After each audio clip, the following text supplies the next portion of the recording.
저 요새 유튜브 보면 바세린 하나로 이 얼굴 주름 쫙 편다고들 하잖아요. 그런데 그거 믿고 바세린 발랐다가 이 주름이 더 생기는 분들이 최근에 많이 늘었어요. 바세린을 쓰면 쓸수록 피부가 망가지는 경우가 있는데 그게 바로 언제 그러냐면,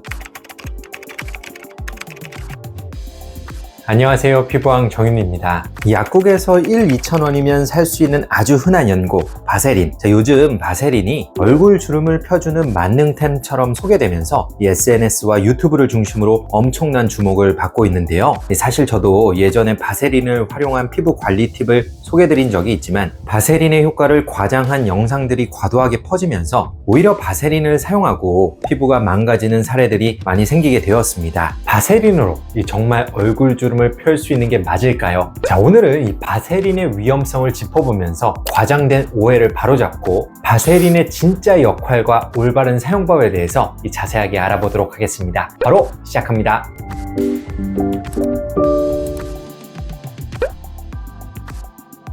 요즘 유튜브나 SNS에서는 바세린만 바르면 얼굴 주름을 쫙 펼 수 있다는 영상들이 많은데요. 특히 눈가나 팔자주름에 바세린을 바른 뒤 피부가 반짝이는 모습을 보여주며 주름이 펴졌다고 말하는 장면 한 번쯤 보신 적 있을 겁니다. 고가의 주름 크림 없이도 피부과 시술 없이도 이 저렴한 바세린 하나면 충분하다고 하니 누구나 혹할 수밖에 없죠. 하지만 이런 콘텐츠들이 문제인 이유는 이 바세린을 만능 주름 치료제라고 오해하게 만들기 때문입니다. 실제로 이 피부과를 찾는 환자들 중에서 바세린을 사용한 뒤 오히려 피부 트러블이 생기거나 이 주름이 더 심해져서 고생했다는 분들이 적지 않습니다. 예를 들어 바세린을 눈 밑에 바르기 시작한 뒤로 좁쌀 여드름이 생겼어요. 이 팔자주름에 발랐는데 주름이 더 도드라져 보여요. 처음엔 좋아 보였는데 며칠 지나니 트러블이 나기 시작했어요 라고 말이죠. 이런 사례들을 분석해보면 한 가지 공통점이 있습니다. 바세린이 주름에 좋다는 말만 믿고 장기간 과도하게 사용했다는 점이죠. 사실 바세린은 피부과 영역에서 100년 넘게 사용해온 안전하고 검증된 성분인데요. 저도 상황에 따라서는 바세린 사용을 적극 권장하기도 합니다. 하지만 아무리 바세린이 좋은 성분일지라도 이 모든 피부에 무조건 좋은 것은 아니겠죠. 자, 언제, 어디에, 얼마나, 어떻게 사용하느냐에 따라 그 효과가 완전히 달라질 수 있고요.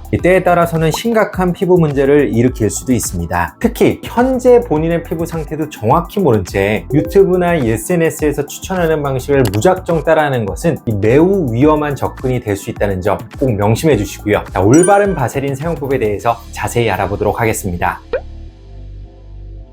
우리가 흔히 말하는 바세린은 사실 바세린이라는 브랜드명이고 그 안에 들어있는 주성분은 정제 페트롤라툼이라는 물질입니다. 이 성분은 석유에서 추출되긴 하지만 화장품이나 의약품에 포함되는 바세린은 불순물이 제거된 고순도 상태로 향료나 방부제가 거의 들어있지 않고 화학적으로도 매우 안정적이죠. 무려 100년 넘게 피부 치료나 보호 목적으로 사용되어 왔고 화상치료, 아토피, 심한 건조 피부, 시술 직후 보호제로도 널리 쓰이고 있을 만큼 안전성이 높습니다. 이 바세린의 주기능은 밀폐와 차단인데요. 일반적인 보습제처럼 이 피부에 수분을 공급하거나 수분을 끌어당기는 역할을 하지는 않습니다. 대신 피부 표면에 얇은 막을 형성해 이 수분이 증발하는 것을 막는 밀폐제로서 작용하죠. 쉽게 말해 피부에 뚜껑을 덮어 수분 소실을 차단하는데, 그렇기 때문에 건조한 피부에 바르면 안에 수분을 가둬서 강력한 보습 효과를 제공하고요. 피부가 너무 건조하거나 수분이 부족할 때는 히알루론산과 같이 수분을 공급하는 성분과 함께 사용하면 더 강한 시너지 효과를 얻을 수 있습니다. 자, 그렇다면 이 바세린이 정말 피부 주름에 효과가 있을까요? 자, 많은 분들이 이 바세린을 바르고 나서 실제로 잔주름이 펴졌다고 느끼는데요. 결론부터 말씀드리자면 이건 착시 효과에 가깝습니다. 바세린을 피부에 바르면 몇 가지 변화가 나타납니다. 각질층의 수분 함량이 증가하면서 피부 표면이 일시적으로 부드러워지고요. 바세린 자체의 유분기 때문에 반질반질한 광택이 돌죠.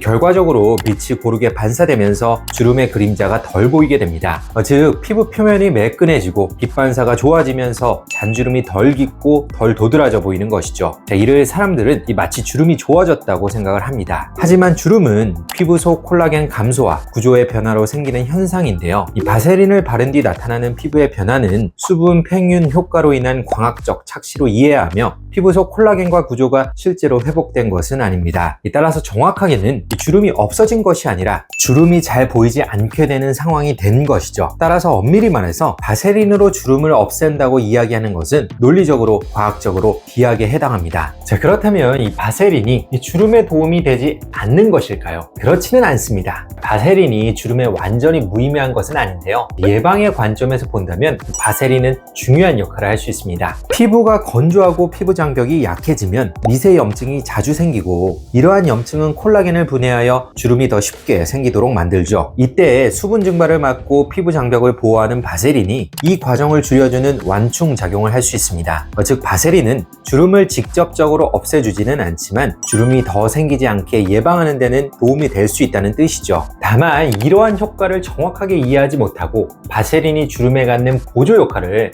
치료 효과로 오인하는 순간 이 바세린을 과신하고 무분별하게 사용하게 되는데요. 실제로 유튜브에 퍼져 있는 영상 내용들을 꼼꼼하게 확인하지 않고 제목만 보거나 주요 장면만 끊어서 확인하고 바세린을 사용한 분들이 대부분 후회하면서 피부가 망가졌다고 병원에 내원한 사례가 흔히 발생하고 있습니다. 자, 많은 사람들이 바세린의 성분이 단순하고 순한 보습제라고 생각을 해서 얼굴에도 아무 걱정 없이 사용을 하시는데요. 하지만 요즘처럼 이 바세린이 주름에 좋다는 이야기만 믿고 장기간 반복적으로 얼굴에 사용하다간 심각한 부작용을 겪을 수도 있습니다. 비립종과 좁쌀 여드름, 바세린은 피부에 수분이 날아가지 않도록 덮어주는 밀폐제 역할을 한다고 말씀을 드렸죠. 그런데 이 강력한 밀폐 효과 때문에 피부 바깥으로 빠져나가야 할 피지나 각질까지 함께 가둬 버릴 수 있습니다. 바세린 자체는 논-커메도제닉 성분으로 알려져 있긴 하지만 이 모공이 막히기 쉬운 상황이나 땀이 많이 나는 환경에서는 모낭염이나 좁쌀 여드름이 더 악화되기 쉽겠죠. 특히 눈가처럼 피부가 얇고 비립종이 잘 생기는 부위에 바세린을 두껍게 바르면 몇 주 안에 작은 알갱이들이 올라오는 걸 경험할 수 있는데요. 눈가 주름에 좋다고 아무 생각 없이 계속 바르다가 오히려 좁쌀이 생기는 현상은 결코 드문 일이 아니고요. 이 바세린의 특성을 제대로 이해하지 못하고 과하게 쓸 때 흔히 나타나는 결과입니다. 염증 악화 및 트러블 지속. 바세린에는 항염 성분이나 살균 성분이 포함되어 있지 않습니다. 피부 진정에 도움이 될 것 같다고 해서 여드름이나 진물이 나는 부위에 바세린을 바르면 오히려 상태가 악화될 수 있는데요. 답답함과 열감이 생기는 것은 물론 염증이 더 오래 지속될 수 있죠. 특히 활동성 여드름 위에 바세린을 바르면 염증이 길어지면서 추후 염증 후 색소 침착이나 흉터로 이어질 가능성도 높아집니다. 피부 자체의 회복력 저하. 피부가 건조하고 당길 때 바세린을 바르면 당장에는 촉촉해지고 피부가 편안해진 느낌이 들죠. 그래서 피부 장벽이 회복된 것처럼 착각하기 쉬운데요. 하지만 사실은 그렇지 않습니다. 바세린은 망가진 피부 장벽을 근본적으로 개선하거나 재생시키는 성분이 아닙니다. 단지 장벽 역할을 대신해주는 임시 보호막일 뿐이죠. 바세린을 바르고 나면 건조함과 자극 증상이 가려지기 때문에 피부가 좋아졌다고 느끼지만 실제 근본적인 문제는 그대로 남아있을 수 있습니다. 자, 예를 들어 평소에 과도한 세안, 자극적인 화장품, 각질 제거 습관, 실수로 관리 부족 같은 원인들이 피부 장벽을 계속 손상시키고 있는데도 겉으로는 바세린이 증상을 가려주고 있어 사용자가 이를 눈치채기 못하기 쉬운데요. 그러다 바세린 사용을 중단하게 되면 그동안 누적된 문제들이 한꺼번에 드러나면서 피부가 갑자기 민감해지고 예전보다 더 심하게 반응하는 것처럼 느껴질 수 있죠. 즉, 바세린의 남용이 피부 장벽 문제의 근본 원인에 대한 인지와 적절한 치료 시기를 놓치게 만들기 쉽고 바세린을 끊으면서 피부 증상이 더 나빠지게 되는 경우가 종종 발생하기도 합니다. 이러한 문제들 때문에 바세린이 누구나 쉽게 사용해도 되는 보습제는 아니고요. 특히 몇몇 피부 타입에서는 더욱 조심해야 합니다. 예를 들어 여드름이 잘 생기는 피부, 비립종이 잘 생기는 피부, 홍조나 열감이 있는 민감성 피부, 모공이 쉽게 막히는 피부와 같은 경우에는 바세린의 밀폐 효과가 상황에 따라 보호막이 아니라 오히려 자극을 키우는 역할로 작용할 수 있고요. 자, 그래서 주름에 좋다는 말만 믿고 피부 상태와 무관하게 얼굴 전체에 매일같이 바르는 방식은 피부과 전문의 입장에서 절대 권장하기 어렵습니다.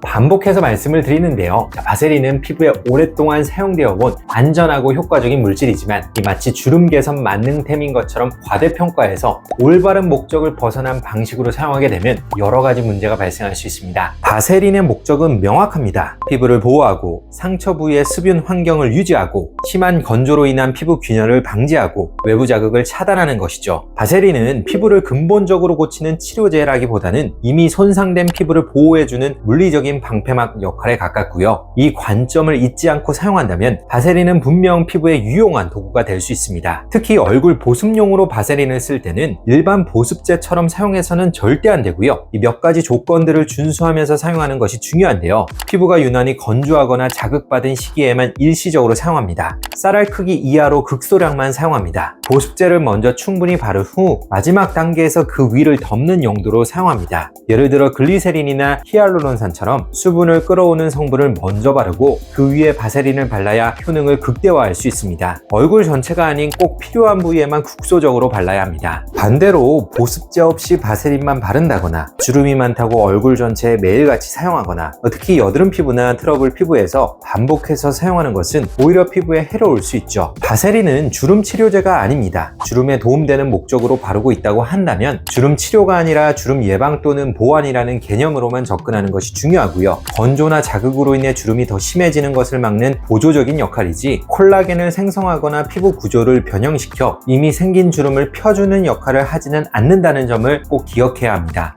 과도한 기대는 필연적으로 남용으로 이어져 피부 문제를 키울 수 있습니다. 만약 바세린 사용이 어렵거나 피부 장벽 회복 또는 주름 예방을 위해 더 근본적인 접근이 필요하다면 다른 대안 성분을 고려하는 것도 좋은데요. 세라마이드 콜레스테롤 지방산은 피부 장벽의 구성 성분으로서 이 손상된 피부 장벽 회복에 직접적으로 관여합니다. 글리세린, 히알루론산은 수분 공급과 보습 유지에 핵심적이고요. 레티놀, 트레티노인과 같은 레티노이드는 비타민 A 유도체로서 콜라겐 생성을 유도하여 주름 개선에 가장 탁월한 효과를 나타냅니다. 이러한 성분들을 기본적으로 데일리 보습제나 기능성 제품으로 사용하면서 필요시 바세린을 보조적으로 더 바르는 것도 추천할 수 있는 합리적인 조합입니다. 자, 오늘은 이 바세린이 주름에 좋다는 이야기만 듣고 믿고 사용하다가 왜 피부가 망가질 수 있는지, 진짜 올바른 바세린 사용법은 무엇인지 자세하게 알아보았는데요. 바세린이 피부에 훌륭한 보호막 역할을 하는 것은 분명하지만 주름 치료제나 만능 보습제로 오인하는 순간 이 문제가 생길 수 있습니다. 피부 상태와 상황에 따라 적절히 바세린을 사용해야 제대로 된 효과를 볼 수 있다는 점